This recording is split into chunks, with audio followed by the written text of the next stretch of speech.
मी तिसऱ्यांदाच काय नरेंद्र मोदीजी प्रधानमंत्री झालेले आहेत. नरेंद्र मोदीजी प्रधानमंत्री बन गए तीसरी बार और मैं भी मंत्री बन गया हूं तीसरी बार. और नरेंद्र मोदी जी प्रधानमंत्री बनते रहेंगे बार बार बार और मैं भी मंत्री बनता रहूंगा बार बार बार.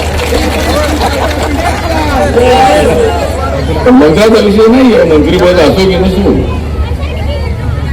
माझं काम चाललं जातं. मंत्रिपदासाठी मी या ठिकाणी अजिबात नाही.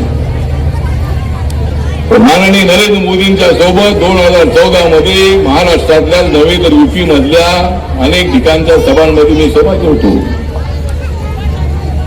आणि मोदी साहेब मला अत्यंत चांगले ओळखत होते. आणि पार्लमेंटमध्ये आजपर्यंत नरेंद्र मोदीजींना कुणी हसवू शकलं नाही.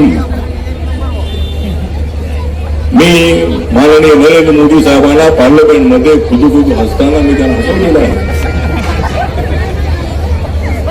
पार्लमेंटमध्ये नरेंद्र मोदींना मी हसवलेलं आहे. पण नरेंद्र मोदीजींना हसवत असतानाच मी राहुल गांधींना फसवलेलं आहे. आज राहुल गांधीजी माननीय राहुल गांधीजी अपोजिशन लीडर झालेले आहेत. ते ऍक्टिव्ह आहेत.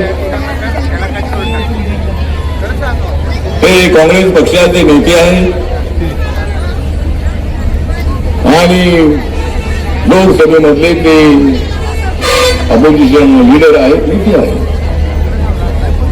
त्यांना बोलू दिलं जात नाही असं म्हटलं जातं, पण असं खरं नाही. त्यांनी बोलावं. जेवढं जास्त बोलली तेवढा आमचा जास्त फायदा आहे. त्यांना बोलण्यासाठी थांबवण्याचा विषय अजिबात नाहीये. आम्ही कोणाचं तोंड बंद करू शकत नाही